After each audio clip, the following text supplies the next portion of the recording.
سلام دوستان، حالتون چطوره؟ به یکی دیگه از ویدیوهای خوشمزه کانال من خوش اومدید.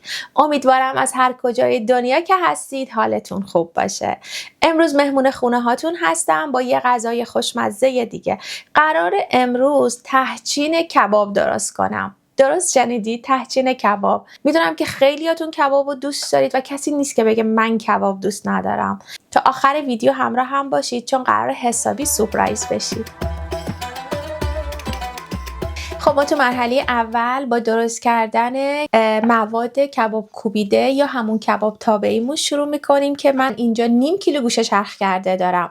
مواد زیادی هم نمیخواد. یه دونه پیاز درشت که من از قبل برای اینکه وقت ویدیومون گرفته نشه یه دونه پیاز درشت رو رنده ریز کردم، آبش رو گرفتم و الان آماده است و به گوشه چرخ کردمون اضافه میکنم. ادویه هایی هم که نیاز داریم نمک، فلفل، یه مقدار سماق و پودر پاپریکای دودیه که حتما شما هم سعی کنید از پودر پاپریکای دودی استفاده کنید، خیلی خوشمزه‌اش میکنه.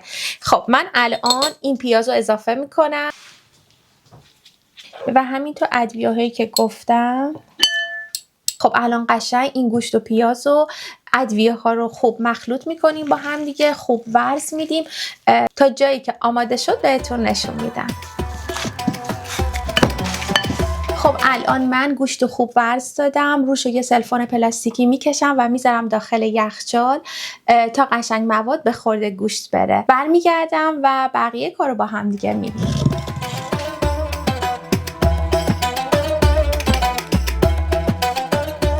رسیدیم به قسمتی که میخوام جوجه کبابمون رو آماده کنم. من برای جوجه کباب از سینه و فیله مرغ دارم استفاده میکنم. میخوام بهتون از نزدیک نشون بدم که چطور این فیله های مرغ رو تمیز کنید، یعنی اون قسمت چربی فیله مرغ ازش جدا کنید. این فیله مرغ این قسمتش یه رگه‌ای داره که حتما باید این رگه رو ازش جدا کنیم. به این شکل اینو میگیریم و اینجوری فشار میدیم تا سرش به دستمون بیاد و در بیاد و بعد به این شکل با چاقو ازش باید جدا کنید.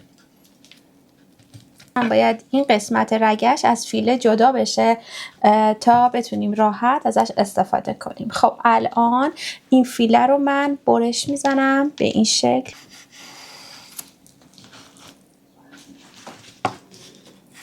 خب به این شکل میذاریم کنار.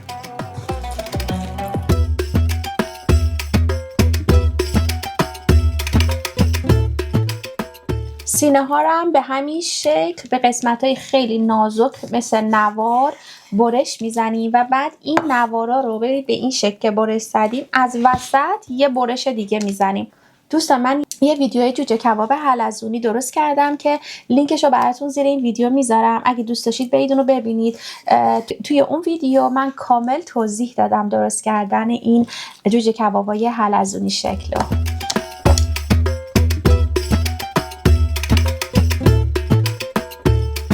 خب الان این فیله های مرغ آماده کردیم. من داخل این ظرف میریزم. تو مرحله اول به فیله های مرغمون حتما زعفرون رو اضافه میکنیم، زعفرونی که از قبل دم کردیم چون خوب به خوردش میره. اگه ادویه ها رو بریزیم بعد زعفرون رو قاطی کنیم احتمالش هستش که اصلا کمتر جذب مرغ بشه. مرغ و زعفرون رو خوب هم میزنم تا قشنگ مخلوط بشه. و الان ادویه ها رو بهش اضافه میکنیم. حدودا 2 قاشق هم بهش روغن اضافه میکنیم. و یه لیموی تازه هم بهش اضافه میکنم.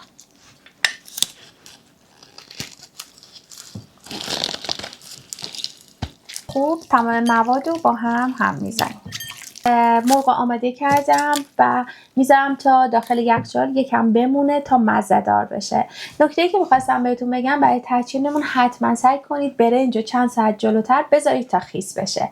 من برم و مرحله بعدی رو با هم می‌بینیم. الان من از یه تابه گریل میخوام استفاده کنم برای درست کردن کباب تابعیمون، همون گوشتی که آماده کرده بودیم. شما اگه از این مایتابه های گریل هم نداشتید هیچ مشکلی نیست، میتونید رو هر مایتابه‌ای که دارید گوشتتون رو درست کنید. خب من الان این گوشت رو به این شکل که کاملا ورز داده بودم و گذاشتم استراحت کرده رو روی این مایتابه میذارم و به این شکل خوب صافش میکنید. دقت کنید من اصلا روغن چیزی نریختم. این کباب کوبیده‌ای که ما میخوایم ته تحجینمون بذاریم کباب تابعی خودمونه، ولی به این شکل که من فقط یک طرف کبابو میخوام بذارم تا یه مقدار تفت بخوره.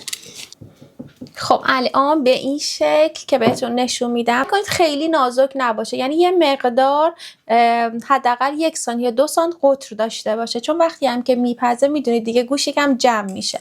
و بعد به اندازه هایی که میخوایم به این شکل خط میندازیم روش و چند تا خطم به این شکل میتونید روش بندازید رو این طرفش. خب من الان میرم پای گاز و میذارم تا یک طرف این کبابمون بپزه، تقریبا یه مقدار بپزه و برمیگردم.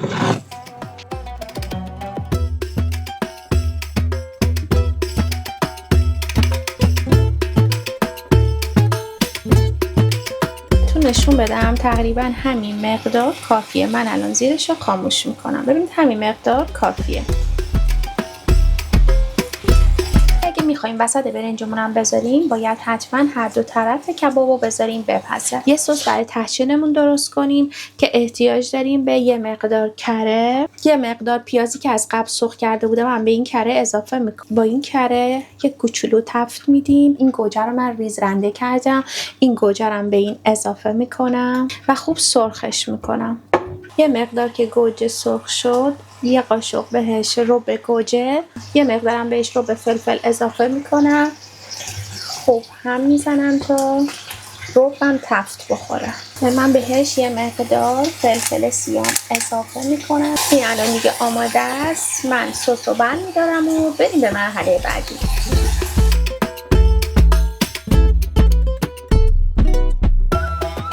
من اینجا 2 تا گوجه رو به شکل ورقه‌ای برش زدم. ببینید خیلی نباید نازک باشه، به این شکل قطرش هم انقدر باشه برای اینکه قراره یه ردیف هم گوجه ته تحچینمون بذاریم. همینطور 2 تا فلفل که من از فلفل شیرین استفاده میکنم. حالا اگه شما خیلی دوست دارید که تند باشه میتونید از فلفل تندم استفاده کنید. خب الان اینجا فیله هایی که گذاشته بودیم تا مزه دار بشرم میخوام درستشون کنم که بهتون از نزدیکم نشون میدم. خب به این شکل فیله ها رو باز میکنیم و شکل انگشتمون رو میذاریم وسط و شروع میکنیم به حلقه کردن. به همین راحتی. اگه براتون سخته میتونید با یه خلال دندون یا چوب فیکس اینو فیکسش کنید. به این شکل کافیه. برنجم گذاشته بودم تا آبش به جوش اومده. برنجی که از قبل خیس کرده بودم و بهش اضافه کردم و الان تقریبا برنجا به سطح آب اومده. وقتی برنج به این شکل قد میکشه و رو سطح آب میاد یعنی دیگه آماده است و ما باید آب بکشیم.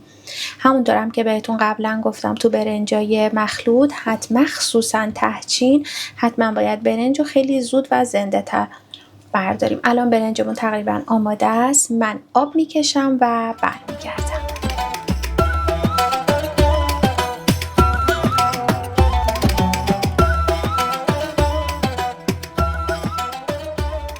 خب الان رسیدیم به مرحله آخر که میخواییم تحچینمون رو بچینیم.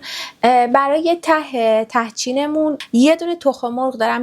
2 تا قاشق بهش ماست اضافه میکنم. زعفرون دم کرده بهش اضافه میکنم. من یه مقدار روغن زیتون اضافه میکنم 1 قاشق و این 2 قاشق کافیه و خوب همش میزنیم تا قشنگ یک دست بشه. خب الان یه چند تا کفگیر از این برنجمون به این مایه‌ای که درست کردیم اضافه میکنم. همش رو اضافه نمی کنم چون قراره نصف دیگه برنج رو با اون سوسی که درست کرده بودیم قاطی کنم. خب سعی کنید فقط این برنج رو یه مقدار زیر رو کنیم. نیاز نیستش که خیلی هم بزنیم تا له بشه. خب الان این کافیه. میذارمش. خب ظرف مورد نظرمون برای تحچین رو میاریم. ببینید من میخوام داخل یه همچین ظرفی بذارم چون من میخوام داخل فر بذارم، ولی شما میتونید این تحچین رو به همین روش همین شکلی که من درست میکنم توی قابلمه هم درست کنید. خب پس ظرف مورد نظرمون رو میذاریم. خب الان اول من این گوشت کوبیده‌ای که درست کرده بودم از اون سمت که گذاشتم تفت خورده نه برش میگردونم، اون طرفش رو میذارم به این شکل. آن یه ردیفم از این جوجه های حلزونی که درست کردم میچینم کنارش. ردیف بعدی رو گوجه میذارم.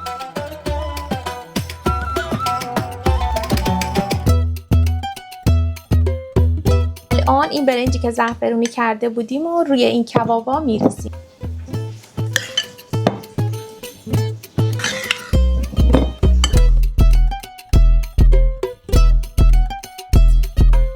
مرحله بعدی این پلویی که با اون سس قاطی کرده بودمم روش اضافه میکنم. به این شکل روش صاف میکنم.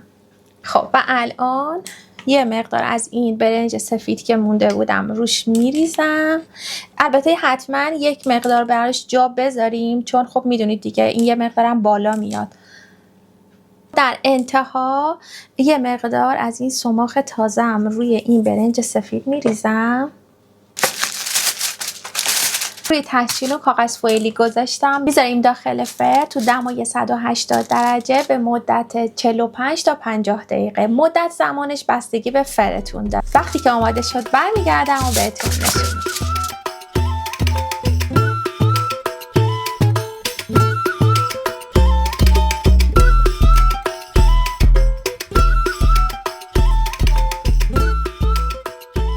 دوستای عزیزم اینم از غذای خوشمزه ما. عطر بوش که فوق العاده است. فقط بعد بذارم یه مقدار سرد بشه بعد سرو میکنم و بهتون نشون میدم. فقط در انتها میخواستم بگم که مرسی به خاطر کامنت های قشنگتون، لایک های پرمهرتون و مرسی که تا انتهای این ویدیو هم همراه من بودید. امیدوارم این غذای خوشمزه رو درست کنید و کنار عزیزاتون از خوردنش لذت ببرید. تا یه ویدیوی دیگه با عشق آشپزی کنید، خوشمزه زندگی کنید.